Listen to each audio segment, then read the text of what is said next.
मुफ्ती का एक बड़ा बयान सामने आया है। उमर सरकार पर महबूबा मुफ्ती ने निशाना साधा है और साथ ही साथ नेशनल कॉन्फ्रेंस की सरकार बीजेपी का एक्सटेंशन है, ये महबूबा मुफ्ती का कहना है।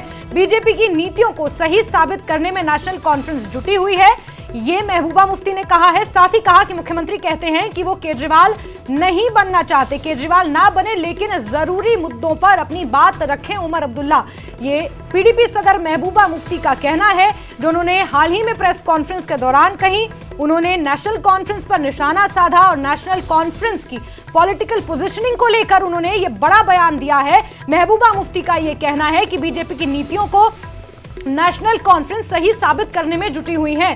मुख्यमंत्री उमर अब्दुल्ला ने कहा था कि वो केजरीवाल नहीं बनना चाहते और इसी को लेकर महबूबा मुफ्ती ने निशाना साधा। उन्होंने कहा कि आप केजरीवाल मत बनिए लेकिन आप जरूरी मुद्दों पर तो अपनी बात रखिए और इसी को लेकर उमर सरकार पर महबूबा मुफ्ती ने इस प्रेस कॉन्फ्रेंस के जरिए निशाना साधा है। नेशनल कॉन्फ्रेंस की सरकार बीजेपी का एक्सटेंशन है और साथ ही साथ ये कोई पहला मौका नहीं है जब पीडीपी ने नेशनल कॉन्फ्रेंस पर इस तरह से निशाना साधा है। और अनफॉर्चुनेटली ऐसा लगता है कि जो बीजेपी का जो एजेंडा है, जो उनकी पॉलिसी है जम्मू कश्मीर को लेके, कहीं ना कहीं ये जो अभी इतनी भारी अक्सरियत से लोगों ने जिस सरकार को चुना है उसका एक्सटेंशन बन गई है। जो अभी तक हम कहते थे, चिल्लाते थे ये इलीगल है, अनकॉन्स्टिट्यूशनल है, कहीं ना कहीं नेशनल कॉन्फ्रेंस के लोग उन हरकत को जो बीजेपी ने इन सालों की उनको जायज करार देने की उसमें दौड़ में लगे हुए हैं। और जितना भी हमारा डिसएम्पावरमेंट हो गया 2019 के बाद, डिसपोजिशन हो गया है, उसको एड्रेस करने की कोई बात नहीं है कहीं पर भी। और अनफॉर्चुनेटली हमारे चीफ मिनिस्टर साहब कहते हैं कि मैं जी केजरीवाल नहीं बनना चाहता हूं। आपको कोई केजरीवाल बनने के लिए नहीं कह रहे हैं, मगर खुदारा अपने लोगों की इज्जत नफ्स, उनके हुकूक के लिए तो खड़े हो जाइए। ये मतलब चीफ मिनिस्टर बनना तो ठीक है, मिनिस्टर बनाना तो ठीक है, मगर इसका मकसद क्या है? आपको लोगों ने वोट किस लिए दिए हैं? और हमारे सीनियर एडिटर तेजेंद्र सिंह सोडी जी इस वक्त ज्यादा जानकारियों के साथ बातचीत के लिए फोन लाइन पर मौजूद हैं। तेजेंद्र जी, ये कोई पहला मौका नहीं है जब पीडीपी ने नेशनल कॉन्फ्रेंस पर बीजेपी की टीम बी होने का आरोप लगाया है, उनकी एक्सटेंशन होने का आरोप लगाया है। 2024 के लोकसभा चुनावों के दौरान भी पीडीपी की तरफ से इसी तरह के बयान सामने आए थे। इस बार बजट सत्र के बाद जो प्रेस कॉन्फ्रेंस हुई, महबूबा मुफ्ती का ये निशाना कैसे देखा जाए?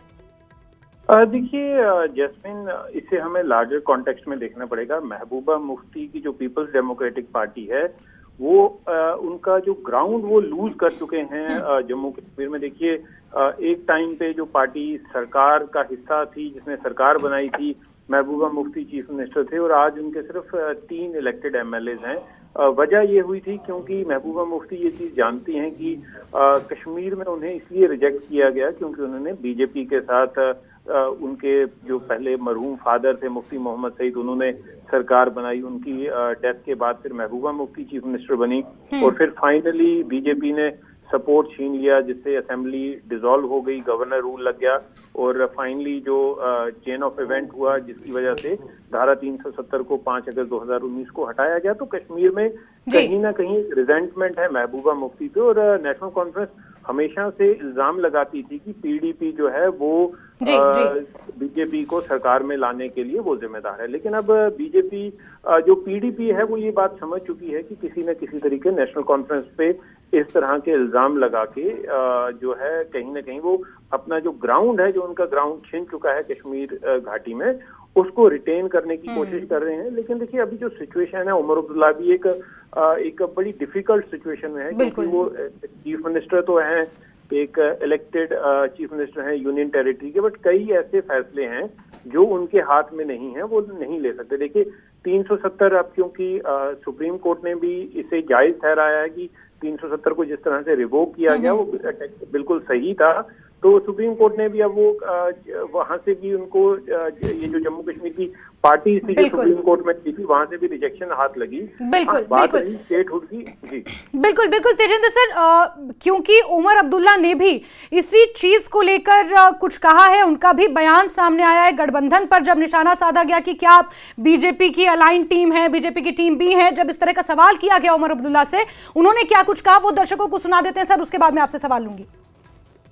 पठानिया साहब है, उन्होंने कुछ हिंट दिया, कहा है कि बीजेपी और एनसी का गठबंधन हो सकता है, अलायंस हो सकता है। उनके हिंट देने से क्या होना है? ना हम कोई अलायंस करने पे बात कर रहे हैं, ना कोई गुंजाइश है, ना कोई जरूरत है, ना कहीं पे हमारी सोच में कोई इस तरह का कोई मिलने का कुछ रास्ता बनता है। जम्मू कश्मीर को ही ले लें, उनकी सोच और हमारी सोच जमीन आसमान का फर्क है ना, जमीन आसमान का फर्क है, तो ऐसी कोई गुंजाइश ही नहीं है। बिल्कुल, तेजेंद्र जी हमारे साथ लगातार जुड़े हुए हमारे सीनियर एडिटर हैं। तेजेंद्र सर, जिस तरह से उमर अब्दुल्ला ये कह रहे हैं कि कोई स्कोप नहीं है, क्योंकि आरएस पठानिया की तरफ से एक बयान आया था, उन्होंने हिंट दिया था, उसको लेकर जब सवाल किया गया तो उन्होंने कहा कि ना गठबंधन की जरूरत है, ना कोई संभावना है, और ना ही बीजेपी के साथ हमारे विचार मिलते हैं, जमीन आसमान का फर्क है। फिर महबूबा मुफ्ती के आरोप कितने मजबूत माने जाएं जम्मू कश्मीर की राजनीति में, जिस तरह से वो लगातार देती आ रही हैं? देखिए जैस्मिन, अभी मैं जिस तरह आपको बात कर रहा था कि उमर अब्दुल्ला एक डिफिकल्ट सिचुएशन में है, क्योंकि एक यूनियन टेरिटरी की सरकार है और इस सरकार को चलाने के लिए उमर अब्दुल्ला को सेंटर के साथ रिलेशन अच्छी रखनी पड़ेगी। प्रधानमंत्री नरेंद्र मोदी हों, होम मिनिस्टर अमित शाह हों, तो इसलिए आपने देखा कि जब भी उमर अब्दुल्ला दिल्ली जाते हैं वो प्रधानमंत्री से मिलते हैं, होम मिनिस्टर से मिलते हैं, क्योंकि एक यूनियन टेरिटरी होने के लिहाज से उन्हें सेंटर में जो रूलिंग पार्टी है उसके साथ रिलेशन अच्छी रखनी है। लेकिन अगर बात करें जम्मू कश्मीर में किसी और पार्टी के साथ गठबंधन करने की, इस वक्त उमर अब्दुल्ला को वो जरूरत है नहीं, क्योंकि जो नेशनल कॉन्फ्रेंस है उसके पास अपनी एब्सोल्यूट मेजॉरिटी है, कांग्रेस का समर्थन हासिल है, तो नंबर जो है जम्मू कश्मीर में वो नेशनल कॉन्फ्रेंस के फेवर में है। लेकिन हाँ, ये अगर आप कहें कि सरकार चलाने की मजबूरी है कि वो सेंटर के साथ रिलेशन खराब नहीं रख सकते। उमर अब्दुल्ला सही कहा था कि अरविंद केजरीवाल की तरह आप एक यूनियन टेरिटरी के में रह के जो यूनियन सेंटर की गवर्नमेंट है उसके साथ आप रिलेशन खराब नहीं रख सकते, क्योंकि अगर आपने स्टेट के लोगों की भलाई करनी है, यूनियन टेरिटरी के लोगों की भलाई करनी है, तो आपको सेंटर के साथ एक पेज पे होना बहुत जरूरी है। तो लेकिन ये जो है जम्मू कश्मीर की जो अपोजिशन पॉलिटिकल पार्टीज हैं, हाँ, वो इसे कहीं ना कहीं भुनाने की कोशिश कर रही हैं, वो एक पॉलिटिकल माइलेज लेने की कोशिश कर रही हैं उमर अब्दुल्ला पे या नेशनल कॉन्फ्रेंस की सरकार पे, इस तरह के इल्जाम लगा के कि उन्हें उनका बीजेपी के साथ कोई गठबंधन की बात चल रही है। लेकिन हकीकत ये है कि ये सरकार जो है जम्मू कश्मीर की, चाहे वो नेशनल कॉन्फ्रेंस की सरकार हो, अगर बीजेपी की या किसी और पार्टी की भी सरकार बन जाती यहाँ पर, उन्हें जम्मू कश्मीर में जितने भी अपने प्रोजेक्ट्स हैं, जितने भी अपना जो भी काम करना है, उसके लिए सेंटर के साथ अच्छी रिलेशन रखना बहुत जरूरी था। जी बिल्कुल बिल्कुल तेजेंद्र जी, आपने जिस तरह से कहा कि बहुत अच्छे से उमर अब्दुल्ला ये जानते हैं कि क्योंकि केंद्र शासित राज्य है और केंद्र की सपोर्ट के बिना, केंद्र की एड के बिना जम्मू कश्मीर के जिस विकास का जिक्र किया जा रहा है वो संभव नहीं है, और उमर अब्दुल्ला यही कारण है कि कोऑर्डिनेशन में केंद्र सरकार के साथ चलना चाह रहे हैं। लेकिन जिस तरह का आरोप महबूबा मुफ्ती लगा रही हैं, उससे ठीक कुछ समय पहले सजाद गनी लोन ने भी ट्वीट के माध्यम से इसी तरह का आरोप उमर अब्दुल्ला पे लगाया था। उन्होंने कहा था कि ये तो अभी ट्रेलर है, आगे आगे देखिए, फिल्म अभी बाकी है। क्योंकि उमर अब्दुल्ला ने चाहे गांदरबल में जब टनल का उद्घाटन हो रहा हो मंच पर, तब प्रधानमंत्री की तारीफ कर दी थी, या फिर उनके जो कुछ मिशन ओबेसिटी को लेकर थे उसकी तारीफ कर दी थी, या कहीं ना कहीं केंद्र की योजनाओं को लेकर उमर अब्दुल्ला जिस तरह से हाल ही में बयान देते आए हैं, क्या हम ये कह सकते हैं कि उसका नतीजा है कि विपक्षी पार्टियां उमर अब्दुल्ला को इसी तरह से, नेशनल कॉन्फ्रेंस को इसी तरह से आड़े हाथों ले रही हैं? पहले भी बता चुका हूं, जब प्रधानमंत्री गांदरबल आए थे टनल का इनॉग्रेशन करने के लिए, तो उमर अब्दुल्ला ने प्रधानमंत्री का स्वागत किया।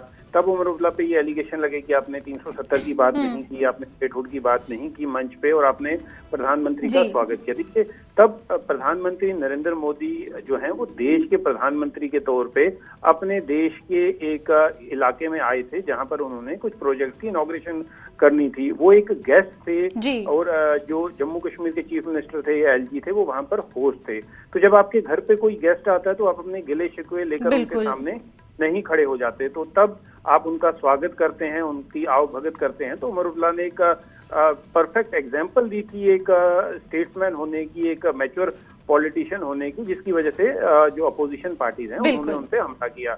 आज भी जैसे मैं आपको अभी कह रहा था कि उमर अब्दुल्ला ये बात जानते हैं कि अगर उनको जम्मू कश्मीर में एक अच्छी सरकार चलानी है, जम्मू कश्मीर में, क्योंकि जम्मू कश्मीर आप एक केंद्र शासित प्रदेश एक स्टेट नहीं है, तो यहाँ पर उमर अब्दुल्ला के कोई भी डिसीजन जो है वो वीटो हो सकता है, जी। यहाँ पर किसी भी डिसीजन को पलटा जा सकता है।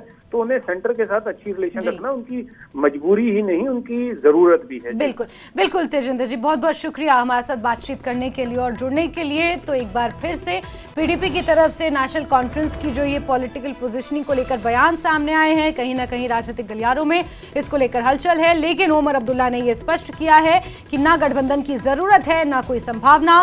बीजेपी के साथ हमारे विचार नहीं मिलते, एक दूसरे से हमारे विचार कोसों दूर है।